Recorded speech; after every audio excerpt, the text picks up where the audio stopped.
जी, investment appraisal का topic हमने start किया था। कल आपको मैंने एक तो इसकी आउटलाइन डिस्कस की थी कि क्या कुछ कवर करना है। उसके बाद आपको मैंने डिस्कस किया था पे बैक पीरियड। पे बैक पीरियड के अंदर आपको मैंने कहा था कि पे बैक पीरियड का मतलब होता है जो अमाउंट आपने इन्वेस्ट की उसको रिकवर करने पे कितना टाइम लगेगा। तो जितना कम वक्त लगे हमने कहा था उस प्रोजेक्ट में इन्वेस्टमेंट किया करो। मतलब आपको मैंने कहा था वो प्रोजेक्ट एक्सेप्ट कीजिएगा जिसका पे बैक पीरियड लीस्ट हो और वो मैनेजमेंट के पॉलिसीज के साथ अलाइन भी हो, मैच भी करता हो। फिर उसका मैंने आपको एक अकाउंटिंग रेट ऑफ रिटर्न करा दिया था। इसमें मैंने कहा था जिसकी परसेंटेज ज्यादा होगी उसको एक्सेप्ट कीजिएगा, लेकिन वो भी मैनेजमेंट की पॉलिसीज के साथ अलाइन हो। ये आपका ने कहा था कि इसमें पे बैक तो सिलेबस का प्रॉपर पार्ट था, बाकी जो इंपॉर्टेंट है इसमें वो एनपीवी और आईआरआर आ जाते हैं। तो एनपीवी जब मैंने आपको डिस्कस करना शुरू किया तो आपको मैंने उसका क्राइटेरिया लिखाया था कि वो प्रोजेक्ट एक्सेप्ट करना है जिसके एनपीवी पॉजिटिव हो और मैक्सिमम हो। मतलब अगर एक सिंगल ही प्रोजेक्ट है, एनपीवी पॉजिटिव वाज एक्सेप्ट वरना रिजेक्ट। अगर दो प्रोजेक्ट हैं, कोई एक एक्सेप्ट करना है तो जिसकी एनपीवी पॉजिटिव में मैक्सिमम है वो एक्सेप्ट। अब एनपीवी निकालने के लिए आपको डिस्काउंटिंग करना पड़ती है, प्रेजेंट वैल्यूज निकालना पड़ती हैं। तो प्रेजेंट वैल्यू निकालने के लिए आपको मैंने मैथ की कुछ चीजें रिकॉल कराई थी। हाँ जी, वो भी मैं क्वेश्चन कराता हूँ फिर मैं एक्सप्लेन करता हूँ उसका क्या मतलब होगा। अच्छा जी, तो बात मैं ये कर रहा था कि आपको मैंने simple interest, compound interest, annuity, perpetuity, इन चीजों के बारे में डिस्कस किया था। फिर मैंने एक आपको इफेक्टिव रेट के बारे में भी बताया और इक्विवेलेंट रेट के बारे में भी बताया था। तो ये चीजें आपको मैंने कहा था आपके सिलेबस का पार्ट है, पता होनी चाहिए थी, इसलिए मैंने वो रिकॉल कराई थी। अब हम स्टार्ट करने जा रहे हैं कि एनपीवी निकलती कैसे है। नेट प्रेजेंट वैल्यू का मतलब था present value of inflows minus present value of outflows. First करें, ठीक है। अभी मैं एनपीवी को आगे कंटिन्यू कर रहा हूं, उसकी एग्जांपल ले रहा हूं।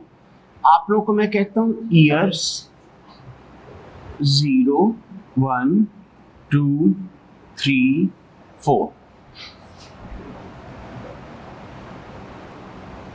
कैश फ्लोज 10,000 का आउटफ्लो और फिर हर साल 4,000 का इनफ्लो।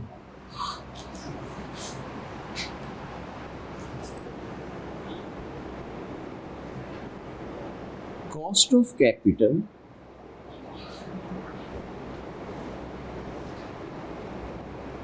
10%। रिक्वायरमेंट आपको कहा जाता है कैलकुलेट एनपीवी।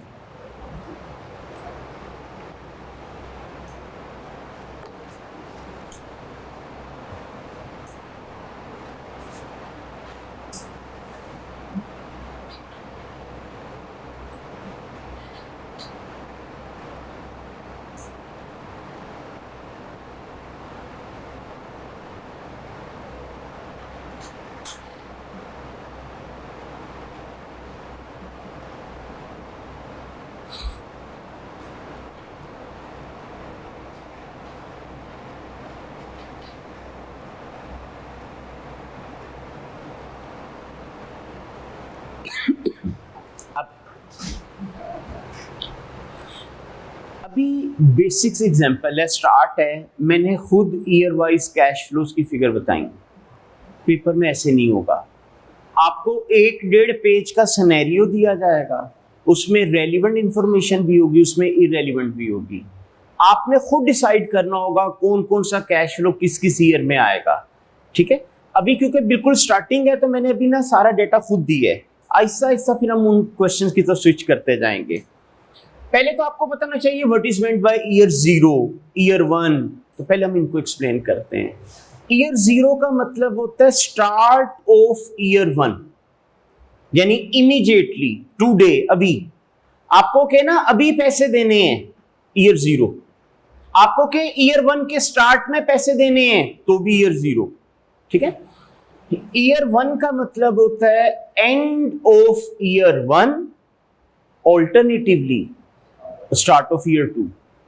कभी आपका एग्जामिनर कहेगा ईयर 1 के एंड पे पेमेंट करो, तो किस ईयर में लिखेंगे? 1 में।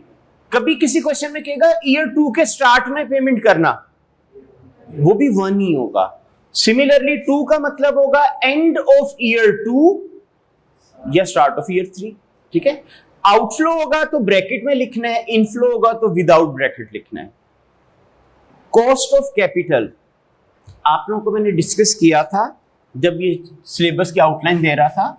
आपको मैंने कहा था आप लोग हो कंपनी, आप लोगों का पैसे कहां से आ रहे हैं, या इक्विटी की फॉर्म में या फिर डेट की फॉर्म में, और ये पैसा आगे आप लोगों ने करना है इन्वेस्ट। अब आपको मैं कहती है इस इन्वेस्टमेंट पे कितना रिटर्न चाहिए, तो कंपनी कहती है जितनी मुझे सोर्सेस की कॉस्ट पड़ रही है कम से कम उतना तो निकला है। आप मैंने कहा था ये जो इक्विटी की कॉस्ट होती है इसे हम कहते हैं कॉस्ट ऑफ इक्विटी। डेट की जो कॉस्ट होती है उसे कहा जाता है कॉस्ट ऑफ डेट।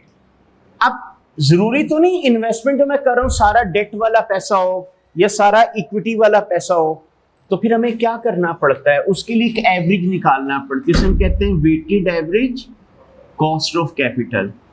नेक्स्ट इंशाल्लाह जो हमारा चैप्टर शुरू होगा ना वो यही शुरू होगा, weighted average cost of capital कैसे निकलता है। बट अभी आपको मैंने बता दिया था दैट इज 10%। अच्छा जी, अब ये डेटा देख के आपको मैंने कहा एनपीवी निकालो, तो हम इसके एनपीवी की कंप्यूटेशन करेंगे। अगर वो कहता है डिसीजन पास करो तो उसकी वैल्यू को देख के मैंने डिसाइड करना था करें कि ना करें। अगर वैल्यू ऑफ मनी को कंसीडर ना करें, आपकी इन्वेस्टमेंट कितनी हो रही थी, आपको ओवर द पीरियड्स कितना इनफ्लो हो रहा है 16, तो 10 की तो चलो इन्वेस्टमेंट थी, तो प्रॉफिट कितना बना 6000। यानी अगर मैं वैल्यू ऑफ मनी को ना कंसीडर करूं ना तो आपको 6000 का प्रॉफिट हो रहा है 4 साल में। लेकिन अब हम करने जा रहे हैं एनपीवी की कंप्यूटेशन। उसके लिए अब आपने करना क्या है, ठीक है, मैं इसके आगे कॉलम्स बनाने लगा हूं। कल आप लोगों ने कंपाउंड इंटरेस्ट में कहा था कि अगर डिस्काउंटिंग करनी हो तो S/1 + R⁻n। क्या इस चीज को आप इस तरह लिख सकते थे?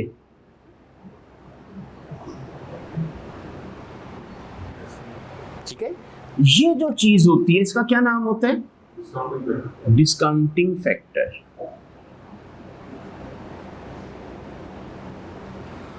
इसका मतलब फ्यूचर कैश फ्लोज को डिस्काउंटिंग फैक्टर से मल्टीप्लाई कर दें तो प्रेजेंट वैल्यू आ सकती है। यही काम अब हम लोगों ने करना है। तो हम लोग इधर निकालेंगे फैक्टर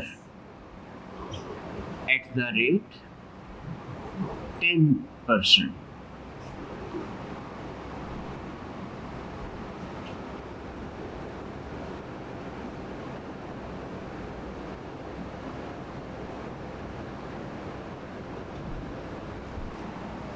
ठीक है, कम से कम 3 डेसिमल प्लेस तक वैल्यू लिया करें। वैसे आपने देखा होगा जब क्यूएम वगैरह में आपको टेबल दिया होता था तो 4 डेसिमल प्लेस तक वैल्यूज दी होती है कम से कम। अच्छा, अब ये डिस्काउंटिंग फैक्टर क्या है, वो ये चीज में निकाल रहा था। अच्छा, एक तरीका तो ये है कि आप लोग इसी तरह फॉर्मूला लिख के सॉल्व करके निकालते जाएं। दूसरा, आप लोगों के पास होते हैं साइंटिफिक कैलकुलेटर्स, और साइंटिफिक कैलकुलेटर में अगर सेम फंक्शन रिपीट हो जाए ना 2 दफा तो फिर फंक्शन कांस्टेंट में चला जाता है। फिर सिंपल आप इक्वल टू करते जाओ, वो सेम फंक्शन अप्लाई होता रहता है। मतलब ये फैक्टर निकालने के लिए आप लोग क्या करोगे, अपने कैलकुलेटर पे 1/1 प्लस जो भी रेट ऑफ इंटरेस्ट होगा इक्वल टू करोगे ना तो ये ईयर 1 का फैक्टर आ जाएगा। फौरन /1 + R इक्वल टू करोगे ईयर 2 का फैक्टर आ जाएगा। अब उसके बाद सिंपल इक्वल टू करते रहिएगा, अगले फैक्टर आते रहेंगे। ठीक है, जैसे यहाँ पे रेट ऑफ इंटरेस्ट हमारा कितना था 10%, तो आप क्या करोगे 1/1.1 इक्वल टू कीजिएगा, ये 1 का फैक्टर आएगा, /1.1 इक्वल टू कर ले 2 का। अब अगले इक्वल टू करते जाएं, अगले फैक्टर खुद ब खुद आते जाएंगे। तो देखिए यही वैल्यूज आ रही।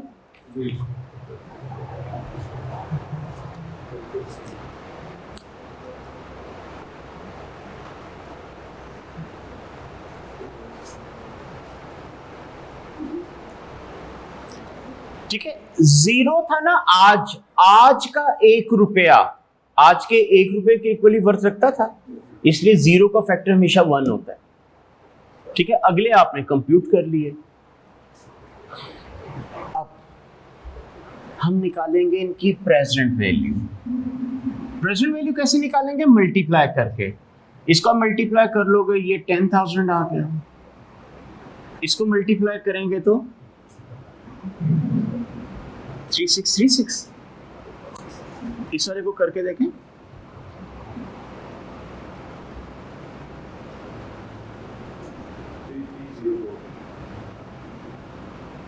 इस वाले को कर लें।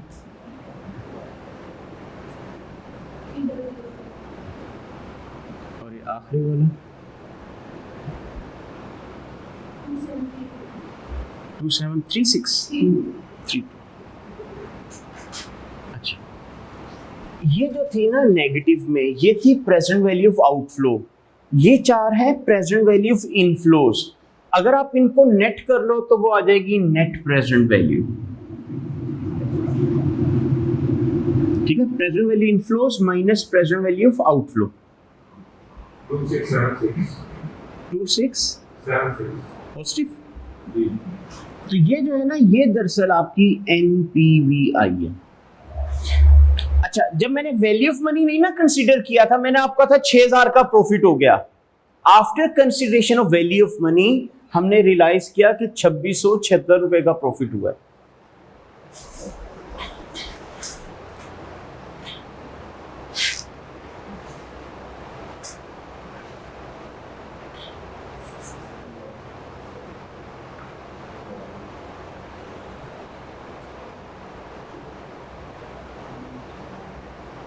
जी हो गया।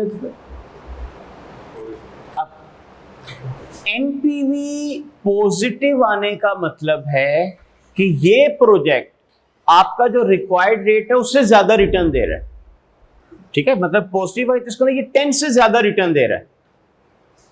कितना दे रहा है वो भी आपको नहीं पता, वो जब हम आईआरआर पढ़ेंगे वो रेट वो होता है। अगर ये एनपीवी नेगेटिव आ जाए तो इसका मतलब ये प्रोजेक्ट 10% से कम रिटर्न दे रहा है। अगर एनपीवी 0 आ गई, इसका मतलब ये एग्जैक्ट 10% ही रिटर्न दे रहा है। अगर आपकी कॉस्ट है 10% और ये उससे ज्यादा रिटर्न दे रहा है तो इसका मतलब फिर तो प्रोजेक्ट है प्रॉफिटेबल, तो आपको एक्सेप्ट करना चाहिए। जब कभी आपकी एनपीवी नेगेटिव आएगी, इसका मतलब है ये प्रोजेक्ट आपकी कॉस्ट से कम रिटर्न दे रहा है, तो क्या इसमें इन्वेस्टमेंट करनी चाहिए? नहीं। इसलिए आपने कहा था एनपीवी नेगेटिव आए तो छोड़ दीजिएगा। ठीक है, तो इस तरह करके हम लोग इसको सॉल्व किया करते हैं। ठीक है, तो आप लोगों ने कहा कि आप लोगों को स्टेप बाय स्टेप मैंने एग्जाम लेवल के क्वेश्चंस पे लेके जाना है। अब देखिए 4 साल का डेटा था, क्या चारों साल सेलिंग प्राइस आपकी सेम रहेगी? नहीं। क्या चारों साल मटेरियल लेबर ओवरहेड के रेट सेम रहेंगे? नहीं। फिर मुझे उन्होंने इन्फ्लेशन भी डालना सिखाना पड़ेगी। फिर जब प्रोजेक्ट प्रॉफिटेबल होंगे तो टैक्स भी निकालना पड़ेगा। तो ऐसा ऐसा ना वो सारी चीजें करके फिर एग्जाम लेवल के क्वेश्चंस पे जा पाएंगे। लेकिन चूंकि अभी स्टार्ट है तो अभी मैंने पहले क्वेश्चन में तो ईयर वाइज कैश फ्लो खुद लिख दिए। अब नेक्स्ट हम पहले प्रैक्टिस करते हैं कि कैसे आप डिसाइड करोगे कौन सा कैश फ्लो किस ईयर में लिखना है। ठीक है, बाहर ने आप लोग को शेयर की असाइनमेंट?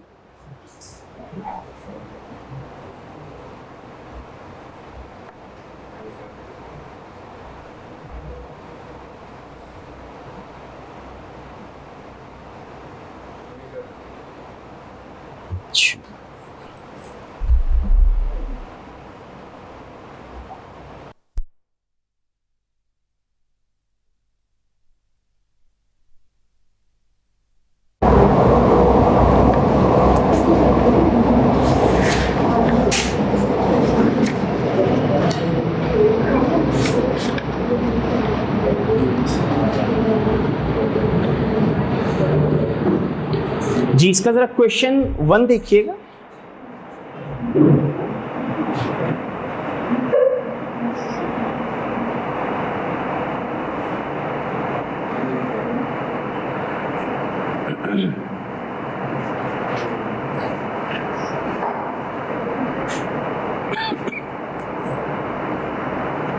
जी आगे साइन। अच्छा, अब जरा देखिएगा, कह रहे an investment in a project rebel would cost 12,000 now, किस ईयर में? Zero. And generate return of 6,000, 4,000 in 8,000 at the end of each of next 3 years respectively. कह रहे अगले 3 साल तक हर साल इतने इतने कैश इनफ्लोज होंगे. If company's cost of capital is 10%, what is the net present value of the project? अच्छा, इसको जरा एक दफा खुद ट्राई करें. पहले इसके ईयर्स और कैश फ्लोज बनाएं.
जी, अब इसके कैश फ्लो आपने बनाए. ईयर 0 में आउटफ्लो 12,000, 1 में इनफ्लो 6,000, 2 के अंदर इनफ्लो 4,000, 3 के अंदर इनफ्लो 8,000, ये बने थे. ठीक है. अच्छा, अब क्वेश्चन 2 पे आए जरा. अच्छा, इसको जरा एक दफा पहले खुद ट्राई करें, फिर मैं इसके कैश फ्लो बोलता हूं. अगर किसी साल में एक से ज्यादा कैश फ्लोज आ जाएं, फिलहाल आप ना नेट करके लिख लीजिएगा. बाद में मैं इंशाल्लाह एग्जाम प्रेजेंटेशन बाद में कराऊंगा कैसे होती है. अगर क्वेश्चन 2 के खाली ईयर और कैश फ्लो बनाए, बाकी एनपीवी घर पे कीजिएगा. ईयर और कैश फ्लो खाली बनाए इसके.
जी, ईयर और कैश फ्लो बने.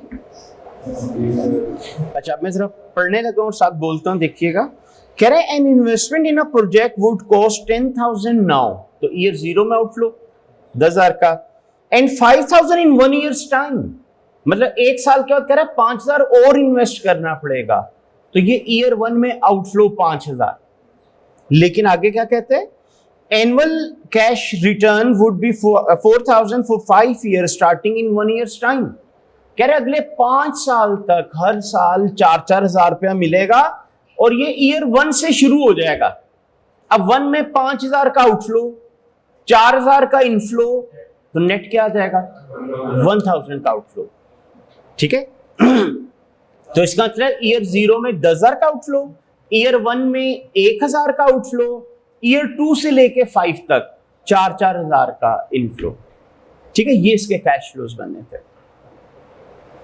यही थे सबके। 1 ईयर टाइम का मतलब एक साल के बाद, एक साल के बाद, तो इसका ना एंड ऑफ ईयर 1 हो गया ना, तो ऐसे। क्वेश्चन 3 के जरा कैश फ्लो ट्राई करें। ठीक है, बाकी एनपीवी घर पे निकालिएगा, अभी मैं इस वक्त फोकस कर रहा हूं आपको ईयर वाइज कैश फ्लो बनाने आ जाए।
जी बन गया।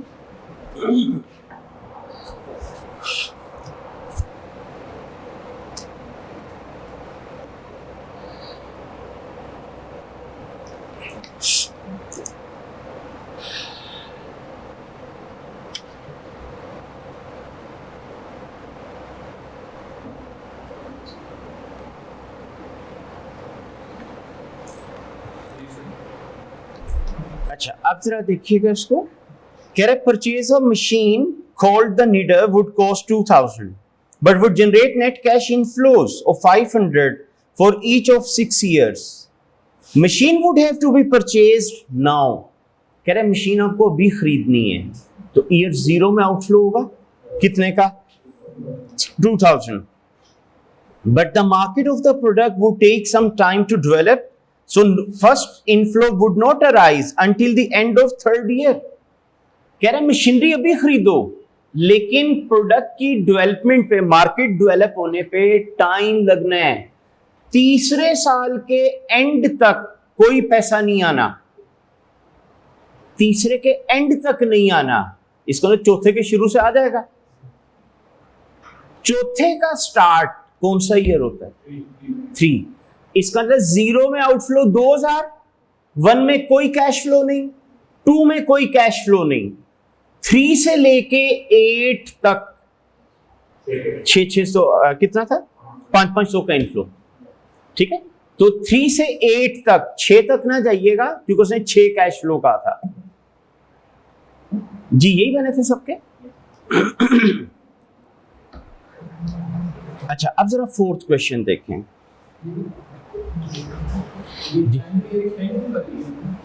चेंज क्यों कर दिया, उसने कहा था 6 years कैश फ्लोज होंगे, तो अगर पहला कैश फ्लो तीसरे में हुआ तो 6 years कब तक जाएंगे, 8, यानी 6 कैश फ्लो लेने ना आपने। जी क्वेश्चन नंबर 4 कह रहा है for a payment 500 now company would receive a sum 80 at the end of each year into perpetuity. कह रहा है appropriate discount rate is 15%, is the payment is worthwhile? अच्छा, कह रहा है कि मुझे 500 रुपए अभी दे दो और सारी उम्र 80 रुपए हर साल लेते रहना। इन्फिनिटी वाला जिक्र आ गया, परपेचुटी हो गई। अच्छा, परपेचुटी के अंदर प्रेजेंट वैल्यू का फॉर्मूला क्या होता है? A/R। ठीक है, क्या इसको मैं इस तरह लिख सकता हूं, A मल्टीप्लाई बाय 1/R। ये जो आपने किया ना 1/R, इसे कहते हैं परपेचुटी फैक्टर। इसका मतलब अब ये जो क्वेश्चन 4 को मैं सॉल्व करूंगा, ईयर्स, कैश फ्लोज 0, 1 से इंफिनिटी। 0 में आउटफ्लो कितने का? 500। और हर साल इनफ्लो कितने का? अच्छा, आम आदमी से बात की जाए कि यार 500 रुपए दे दो, सारी उम्र हर साल 80 रुपए लेते रहना, वो सोचेगा पता नहीं कितना प्रॉफिट हो जाएगा। ठीक है, अब अगर हम लोग इसकी प्रेजेंट वैल्यू निकालें तो आपको इसके लिए फैक्टर निकालना पड़ेगा @15%। तो 0 का तो 1 ही होता है। अब 1 डिवाइडेड बाय 0.15 करें,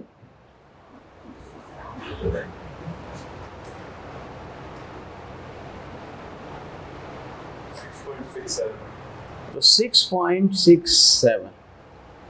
अब जब आप मल्टीप्लाई करोगे ना, आपका आएंगी प्रेजेंट वैल्यूज। ये 500 नेगेटिव में आ गया, इसको मल्टीप्लाई करें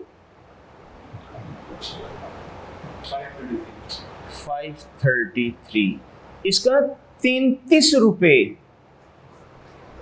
पॉजिटिव एनपीवी आ रही, यानी सिर्फ 33 रुपए का बेनिफिट होना है आप लोगों को इस इन्वेस्टमेंट पे।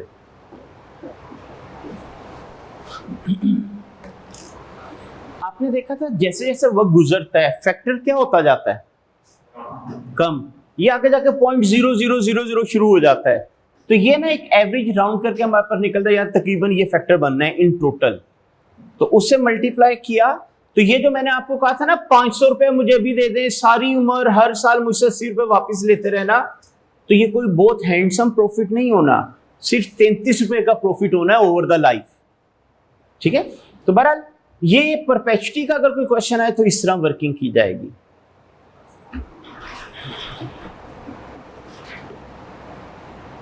जी, यहां तक क्लियर है सबको? आप लोगों को कल मैंने एन्युटी के फीचर्स बताए थे। क्या फीचर होते थे एन्युटी के? जी, सीरीज ऑफ पेमेंट्स। ठीक है, हाँ जी, ठीक है, यानी इक्वल अमाउंट होगी, इक्वल इंटरवल होगा और एक डेफिनेट पीरियड होगा। तो हमने कहा था ये एन्युटी के साथ सॉल्व हो जाता है। लाजमी नहीं होता एन्युटी लगाना, लेकिन टाइम सेव करती है। अगर आप गौर करें जो मैंने पहले एग्जांपल लिखी है, हर साल 4-4 हज़ार का इनफ्लो हो रहा है और 4 साल तक हो रहा है। हर साल कैश फ्लो, अमाउंट भी बराबर, पीरियड भी डेफिनेट। इसका इस क्वेश्चन को एन्युटी के साथ भी किया जा सकता है। ठीक है, देखिए आप लोग क्या कर रहे हो, 4000 को से मल्टीप्लाई किया ये वैल्यू, 4000 को से मल्टीप्लाई किया ये वैल्यू, फिर उनका टोटल किया। 4000 को कॉमन लेके इन सब का टोटल करके एक दफा भी तो मल्टीप्लाई किया जा सकता है। इन फैक्टर्स का जो टोटल होता है वो एन्युटी फैक्टर होता है। इसका मतलब अगर इसी क्वेश्चन को मैं एन्युटी के साथ सॉल्व करता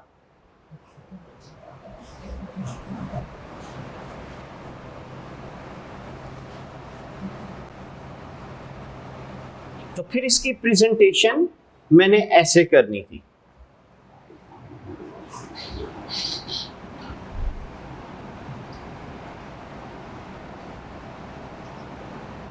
ईयर्स, कैश फ्लोज 0, 1 to 4, ये 10,000 का आउटफ्लो, ये 4,000 का इनफ्लो। और अब आपने जब इधर फैक्टर निकालना था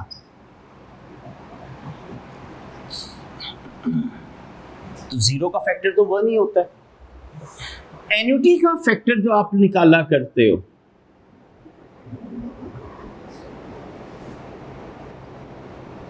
तो आपको याद होगा उसका हम फॉर्मूला यूज किया करते हैं 1 minus 1 over 1 plus R raise to power n whole divided bye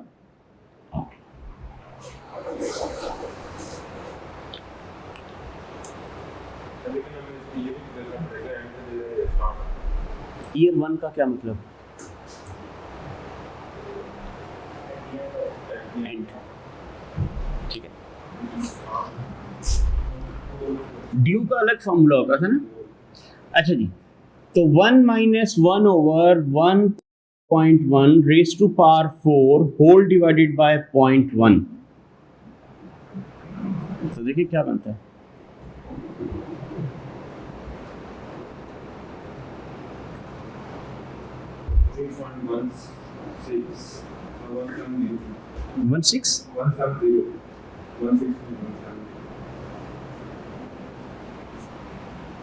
तो 3.170। अब आप निकाल लो इनकी प्रेजेंट वैल्यू। ये तो उसी तरह 10,000 नेगेटिव में आ जाएगा। अब 4,000 को इससे मल्टीप्लाई करें, 6 नेट करेंगे तो ठीक है, वो 3-4 रुपए का फर्क राउंडिंग ऑफ की वजह से।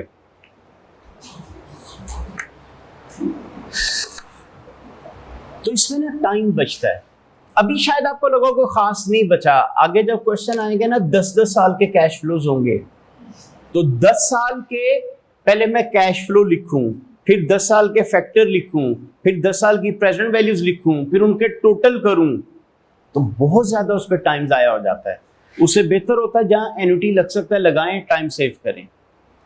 जी, यहां तक समझ आ गया सबको?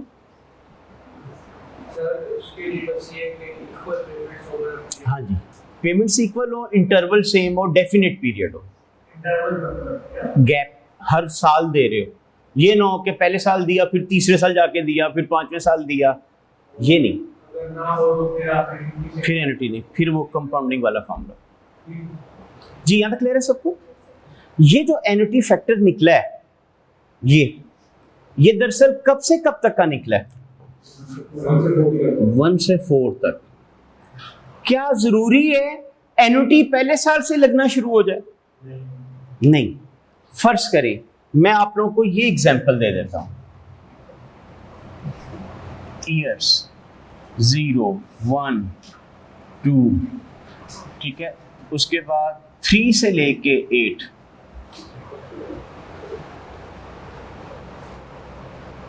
Cash flows. आपको मैं कहता हूं इधर है आप लोगों का 50,000 आउटफ्लो, इधर 8,000 का इनफ्लो, इधर 12,000 का इनफ्लो, और फिर इन तमाम सालों में 10,000 का इनफ्लो। और आपको मैं कहता हूं कॉस्ट ऑफ कैपिटल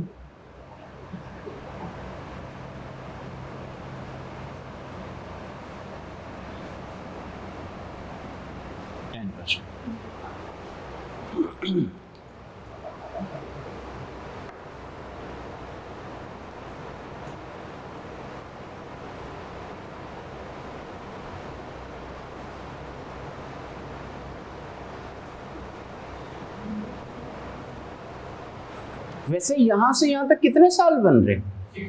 6। तो क्या मैं रेज टू पावर 6 करके एन्युटी फैक्टर निकाल लूं, निकल आएगा? नहीं निकलेगा। क्यों? हर साल का फैक्टर डिफरेंट होता है। जब आप 6 लिख के करोगे ना, वो पहले 6 साल का निकाल देगा। हमें कौन से वाले 6 साल चाहिए?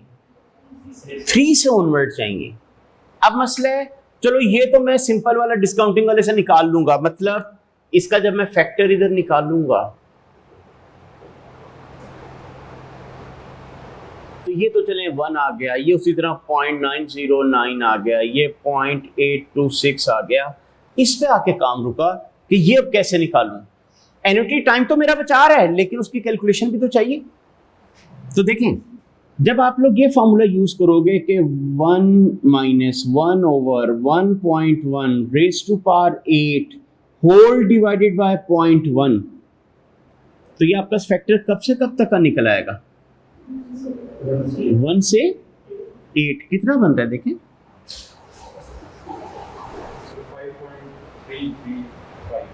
5.335। ठीक हो गया? क्या हमें 1 से 8 का चाहिए? नहीं, हमें कौन सा चाहिए? तो फिर 1 और 2 को इसमें से माइनस कर लो।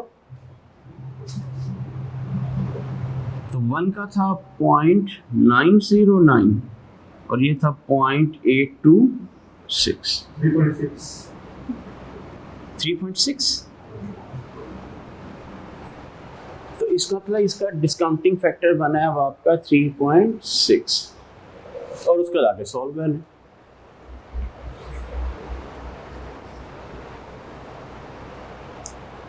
ठीक है, इसका एक और तरीका भी होता है सॉल्व करने का, लेकिन उसमें एनपीवी डबल निकालना पड़ जाती है, वो बाद में मैं आप लोगों को डिस्कस करूंगा। फिलहाल जहां की जरूरत पड़ी हम इस तरह का काम कर लेंगे। हाँ जी, जब 8 का आप निकालोगे ना 1 to 8 आ जाएगा, हमें चाहिए था 3 to 8, तो कौन कौन से का नहीं चाहिए? 1 और 2 का, वो आप इसमें से माइनस कर लो, बाकी 3 to 8 रह जाएगा। ठीक है, लेकिन अगर आप में से किसी ने 6 लिख के किया ना, वो गलत हो जाएगा, वो पहले 6 साल निकल आने हैं। ठीक है, तो पहले 6 साल का और तीसरे से आगे 6 साल के फैक्टर में फर्क होता है। हाँ जी,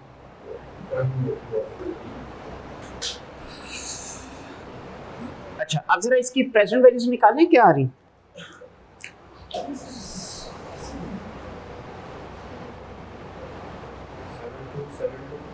सेवन टू 9912 36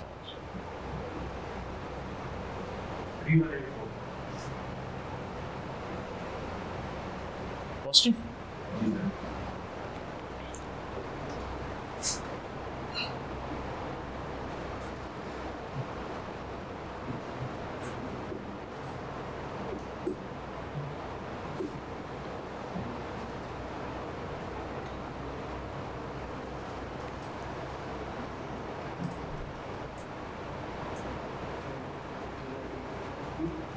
जी, यहां तक समझ आ गया सबको? ये जो मैंने वैल्यू निकाली है, आपको इसका एक ऑल्टरनेटिव तरीका भी है। अब वो क्या था? कितनी अमाउंट 10 आ रहा है ना, आप लोग पहले 6 साल के फैक्टर ले लो,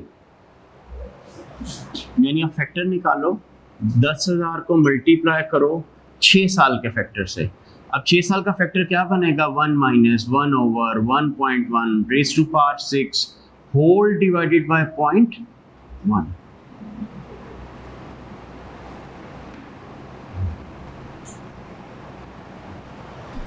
जी, तो देखें कितना आ रहा है? 4.355। अच्छा, मल्टीप्लाई कर लें 10,000 से, 4.3550। ठीक है, ये बन रही वैल्यू।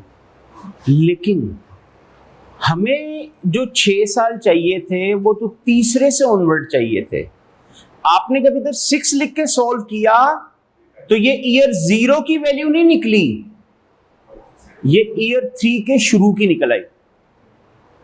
आपने ईयर 3 में कैश फ्लो लिखा था ना, तो अगर आपने 6 लिख के सॉल्व किया, उस वाले तरीके से ना किया, तो ये वैल्यू ईयर 0 की नहीं निकलेगी, ये तीसरे के शुरू की निकल आएगी।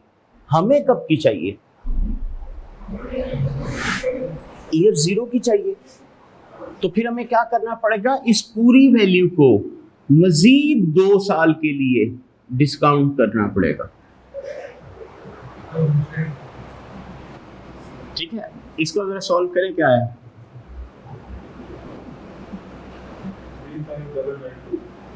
वही राउंड करके तकरीबन उधर कितना था? ठीक है, आप में से जिन्होंने FR2 पहले पढ़ी हुई है, आपको याद होगा लीज के अंदर एक आधे क्वेश्चन में ये मसला आया था। ठीक है,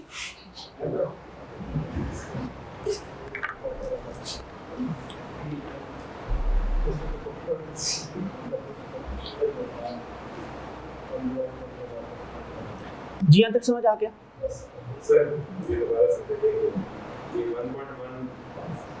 आपको मैंने कहा है कि अगर आप लोगों ने, जैसे मैंने कहा था 3 से 8 6 साल बनते थे, अगर आपने रेस टू पावर 6 करके सॉल्व किया ना, वो पहले 6 साल निकल आते हैं। हमें जीरो पे आना है। जब कभी इस तरह आ जाए ना कि दरमियान में एन्युटी यूज होना शुरू हो और आपने 6 साल ही ले लिए, तो वो फिर जीरो की वैल्यू नहीं निकलती, वो तीसरे के शुरू की निकल आती है। तो तीसरे का शुरू क्या होता है? Start of year, sorry end of year 2, ठीक है। तो इसका मतलब वो एंड ऑफ ईयर 2 की फिगर निकल आई है। मुझे जीरो पे जाना है तो मजबूरन क्या करना पड़ेगा? 2 दफा मजीद डिस्काउंट करना पड़ेगा, वो इसलिए उसको फिर दोबारा डिस्काउंट करना पड़ जाता है। जी सर, इन दोनों में कोई डिस्क्रिप्शन तो नहीं है किसी का? नहीं, तो आप बेशक इस तरह करें।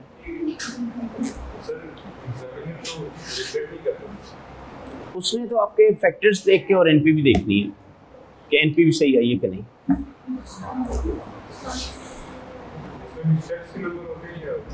हाँ, इधर भी उसी तरह ही। जी यहाँ तक समझ आया सबको? अच्छा, आज इसको मैं फिलहाल इतना की रहने दे रहा हूँ। कल इंशाल्लाह इसकी हम मजीद थोड़ी सी प्रैक्टिस देखेंगे जिसमें मल्टीपल कैश फ्लोज आना शुरू हो जाएंगे। अभी तो एक ही था ना, या इनफ्लो या आउटफ्लो। अभी आज से मैंने आपको इतना काम कराया, एनपीवी कैसे निकलती है और एन्युटी कैसे लगाते हैं, परपेचुटी कैसे लगती, और कैश फ्लो डिसाइड करना आपको आ जाए, ठीक है। तो कल इंशाल्लाह इसके हम फर्दर कुछ चीज़ें डिस्कस करेंगे। Thank you.